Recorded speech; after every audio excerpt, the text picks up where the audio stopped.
दोस्तों, मैं professor SN. Singh आज आप लोगों के साथ आर्थिक क्षेत्र में जो कर्ज माफ़ी है उसकी चर्चा करूंगा।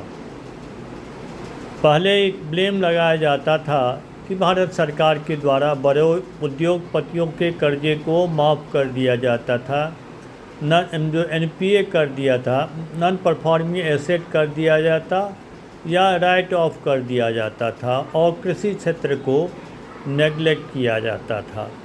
पिछले 10 साल के आंकड़े लगभग ऐसे ही थे, लेकिन वित्त वर्ष 2025 और 26 में एक बड़े ही आश्चर्यजनक आंकड़े सामने आए हैं, जिसमें कृषि क्षेत्र में जो है लोनों का जो राइट ऑफ जो है उद्योग धंधे और जो दूसरों से जो है ज़्यादा किया गया है। एग्रीकल्चर सेक्टर में 31,000 करोड़ रुपए जो है को राइट ऑफ किया गया है और इंडस्ट्री सेक्टर में 20-21,000 करोड़ का किया गया है। और हालांकि इस दोनों में अंतर है। एनपीए में जो है कि नॉन परफॉर्मिंग एसेट होता, जिसमें कि 90 दिनों तक यदि कोई कर्ज लेने वाला उसका भुगतान नहीं करता हो, या कृषि क्षेत्र में 2 सीजन में लगातार 2 सीजन में कर्ज की भुगतान नहीं होता, तो बैंक अपने खाते को दुरुस्त रखने के लिए और उसको एनपीए नॉन परफॉर्मिंग एसेट में डाल देता कि कर्ज की असूली नहीं हो रहा है और इसको असूली पर ध्यान भी दिया जाए। दूसरी है राइट ऑफ में है कि इन कर्ज़ों को तो सरकार जो है अपने खाते से हटा देती है। सरकार को जो बैंक पर के जो टोटल एसेट होते उस पर टैक्स जो है बैंक वाले को नहीं देना पड़े, उसको हटा देते हैं, लेकिन कर्ज पूर्णतः माफ़ नहीं होता है। बैंक इन कर्ज़ों को राइट ऑफ वाले कर्जे को वसूलने का प्रयास करता है। हालांकि वो 20% से ज़्यादा वसूली कभी हो नहीं पाता है। 80% के लगभग तो वही ही लोन जो है जो लोन लेने वाला उसका भुगतान नहीं करते हैं।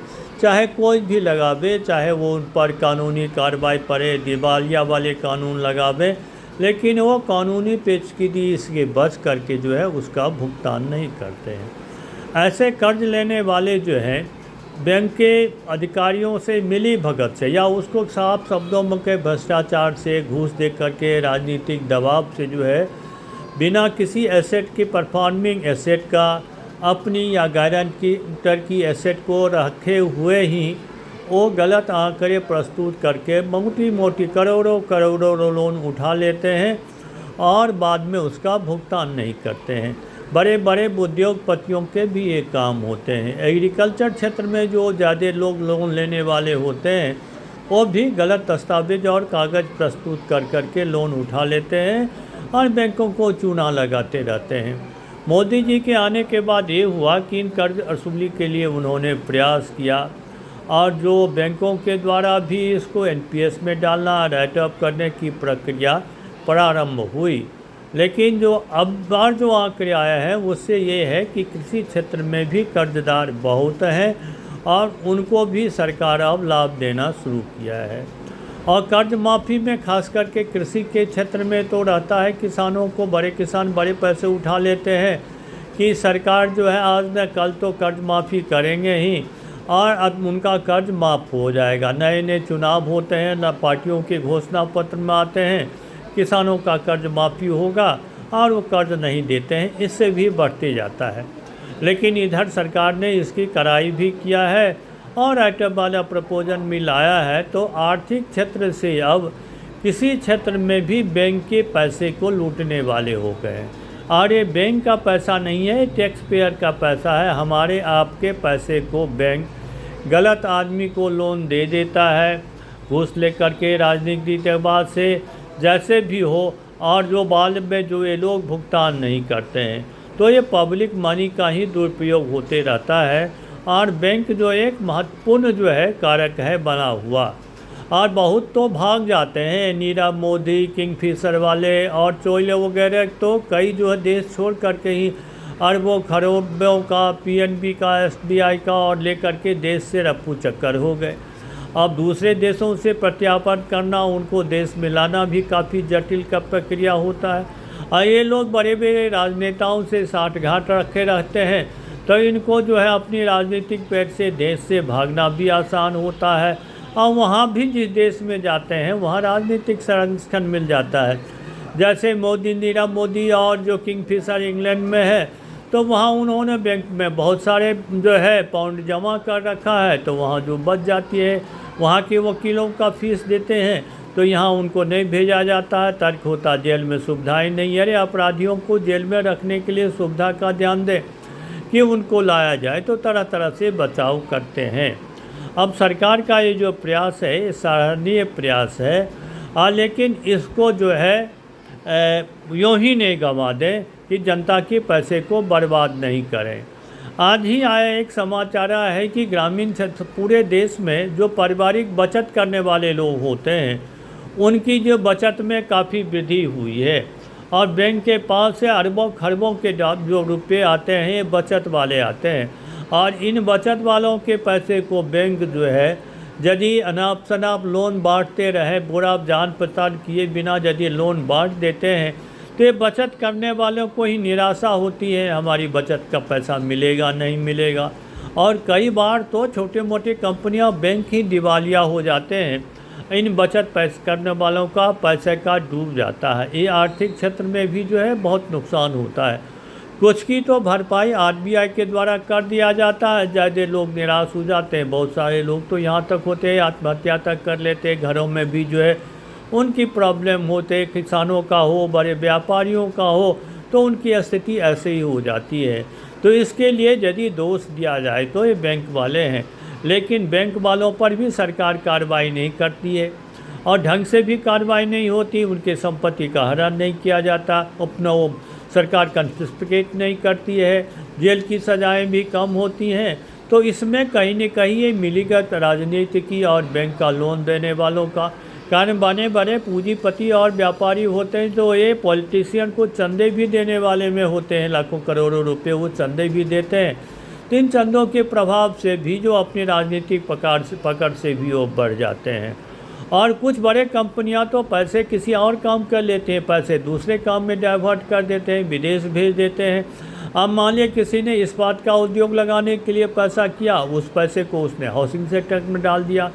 कोई हाउसिंग सेक्टर वाले पैसे लेते हैं, उसको उद्योग में डाल देते हैं। पैसे को जहाँ जिस पद में लोन लेते हैं उस पर उपयोग नहीं करते, और बैंक वाले भी उस पर मॉनिटरिंग नहीं करते हैं। शुरू में तो लोन देने में ढिलाई करते हैं और बाद में उस पर निगरानी भी नहीं रखते हैं।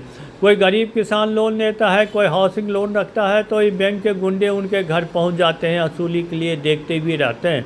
लेकिन बड़े लोग जो पैसे लेकर के जो बैठ जाते हैं, उनको देखने के लिए सुनने के लिए कुछ नहीं। अब भी वो बैंक जाते हैं, सरकारों के मंत्रियों के पास जाते हैं, उनका बड़ा स्वागत होता है। जैसे ये अंबानी ब्रदर्स की बेटे के जो है, अब वो जो है एक बेटा तो है जिसने कितने अरबों खरबों का जो है उसने घोटा कर लिया, लेकिन नेताओं के पास जो है उनकी पहुंच है, अभी भी आते जाते रहते हैं। तो राजनीतिक पकड़ वाले बड़े लोग बैंक के लेकर के लोनों को ज़्यादा गायब करने वाले हैं। ठीक है, मोदी जी ने एक तरह शुरुआत की है कि किसी क्षेत्रों वालों को भी थोड़ी राहत मिली है। हालांकि राइट ऑफ करने का मतलब नहीं है कि कर्ज माफ़ी हो गया, सरकार उसके लिए भी कोशिश करती रहती है बैंक वाले उनको कर्ज वापस मिल जाए, और प्रायः कम ही 15-20% तक उनको वापस मिलते हैं और पैसे बर्बाद हो जाते हैं। सरकार ने एनपीआर और राइट ऑफ के बाद में जो है और भी कई कानून बनाए, खास करके जो है जो दिवालिया वाले कानून भी बनाए, इस प्रक्रिया को भी आसान किए। लेकिन तब भी वो 400 दिन से भी ज़्यादा दिनों तो केस चलते हैं, और उसमें भी जो लोग उसमें बैंक वाले भी और मिलते हैं, तरह तरह दिखाते हैं, घाटा लग गया, टेक्निकी बन गए, मज़दूरों का हड़ताल हो गया, प्राकृतिक आपदाएँ आ गए, तरह तरह के कारण और बहाने बना करके वो बच जाते हैं। और सरकार के जो प्रतिनिधि होते हैं, दिवालिया वाले जो बैंक जो जस्टिस होते हैं, उनमें तो अपने आप को बचा भी लेते हैं। तो इस तरह से आर्थिक व्यवस्था में गरीबों के, आम लोगों की जो बचत के पैसे बैंक में होते हैं, टैक्स के पैसे की बचत होती है, उसको खास करके पहले जो है वो उद्योग वाले करते थे, अब कृषि क्षेत्र के भी बड़े लोग जो है, खास करके बड़े बड़े किसी के नाम पर भी लोन लेने वाले लोग होते हैं, उसका दुरुपयोग करते हैं। चलिए सही है, जो कुछ भी हुआ। अब राइटअप में जो है कृषि क्षेत्र भी जो है आगे है। अब ड्योढ़ा की इसको जो है अभी वो 20-21 हज़ार करोड़ है, तो इसमें 31 है, तो वो 1.5 का अंतर है। और लेकिन पहले तो उद्योगों का जो राइटअप होता था उसकी 1/4 1/5वें हिस्से के बराबर भी कृषि क्षेत्र में एनपीएस का और राइटअप का नहीं होता है था। अब सरकार ने उसमें बहुत ज़्यादा वसूली कर ली, एनपीएस भी अब कम होते होते 2% तक ही रह गया है, तो उसके अनुपात में कमी आई है। तो कृषि क्षेत्र में जो है इसकी राहत जो है मिल रहा है। अब आर्थिक व्यवस्था पर इसका क्या प्रभाव पड़ता है, कृषि क्षेत्र में क्या मोदी जी को इसके लिए वाहवाही मिलेगी, या जो उनके आलोचक लोग कहते थे कि ये जो बड़े बड़े उद्योगपतियों को जो कर्जे माफ़ करती हैं, तो उनकी आवाज़ उनकी धीमी होगी या नहीं होगी। लेकिन ऐसा तो भविष्य ही बताएगा, लेकिन किसानों के लिए एक फायदे की बात ही है। धन्यवाद साथियों, आगे कोई और टॉपिक पर बात करेंगे। आप अपने विचार हमें भेजें।